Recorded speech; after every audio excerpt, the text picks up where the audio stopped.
Welcome back to Sunrise today. Well, still in that theme of the amendment of the Constitution. We're joined now by Senator Aliyu Sabi-Abdullahi, who is the Chairman, Senate Committee on Media and Publicity. He joins us this morning. Good morning, and thank you for joining us today. Could you then tell us, good morning, somebody. Thank you for having me. Yes, indeed. Now that there's this concern about local governments, amendment of that law such that the local governments can indeed function properly. We do know that while you were in Lagos having that meeting, there were those who were outside protesting, speaking about local government. Do you think the process is transparent enough for them to thumb their chest and say, having protested to the members, National Assembly, they can go to sleep because the National Assembly will ensure that those amendments are done? Yeah, thank you very much, somebody, for having me. Hello? Go ahead, we can hear you, Senator. All right, thank you very much for having me. First and foremost, let me say that the National Assembly is not in doubt about its own intention. We are very clear on this, and I think even in the last efforts to alter the constitutions, the National Assembly has been very consistent. We strongly and very strongly believe that this issue of local governance is very important to the polity. And in this particular effort, we have made it very clear that we need to support democracy at the local government level. The Constitution is very clear, and I think what we have just tried to do is to remove some elements of inconsistency we have seen, where, for example, it is said that the democratically elected government at the local government level is guaranteed by the Constitution. But another point, again, the issue of the joint account is seen as an impediment. So what the National Assembly has done this time around is to make sure that we are consistent, and we truly want to strengthen democracy and administration of government at that level or that tier of governance. And in doing this, the only area where we still said we must consult the Nigerian Union of Teachers is the aspect of, if we make the local government joint account and funds will go directly to the local government, what happened to the payment of teacher salary? Because that is a very strong concern that has been expressed. Unfortunately, in this Lagos exercise, the president of the NLC, we granted him that observer status. He was there with us. And actually, at the point we were discussing this, we even asked him to tell us the position of Labour. So, for me, I think the National Assembly and the entire process that we're doing, we're trying to be as transparent and as open as we can. And what remains now is for all people who mean well for local government to impress it upon the state assembly.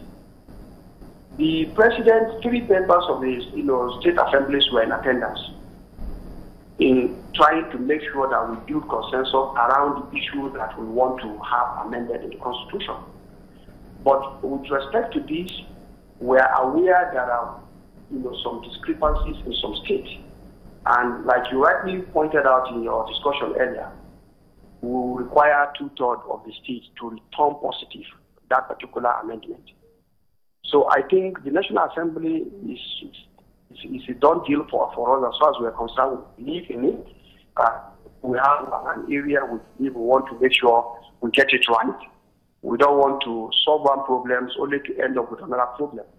So we are trying to make sure that whatever we do in managing the funds of the local government, we can guarantee that teacher salary is paid as at when due.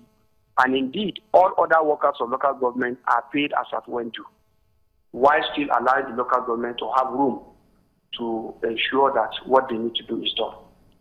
So I think this is the position, and we are hoping that all the states of this country will support this element of local governance. Because if we do that, we will be solving the bulk of the problems of unemployment, the tensions that is being generated, marginalization of people, and so many other things can be taken care of if something is happening at the local government level.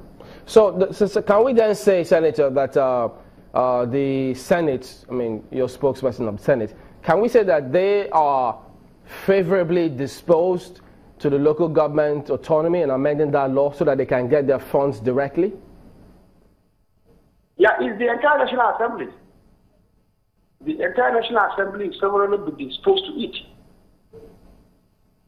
Because there are those who, they seem to peddle or say that it appears as though the state chief executives are lobbying the National Assembly to ensure that they change their stance on that. Is there any such thing going on?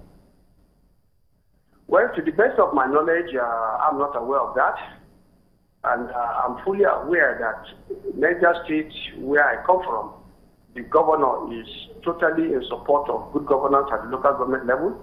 And indeed, I remember he is the first governor that conducted an election for local government. And the democratically elected local government chairmen are the ones in the state. And he's doing all he can to make sure that the local government are responsive to the needs of the people. So I think that is what is happening, and I'm not aware His Excellency Awaka Sani Bello has called any of us to say, look, this is position, other than he supports total governance in local government. And I think he has demonstrated that by even his selection, of the local government, chairman. Senator Sabi, tell us, what are the top priorities that you're looking at in amending this constitution? Well, the overall priority is to first ensure that we deepen democracy. In doing that, to also enhance and strengthen good governance. And so if you look at the totality of the areas where we are amending, you can see we have looked at the composition of members of the Council of States.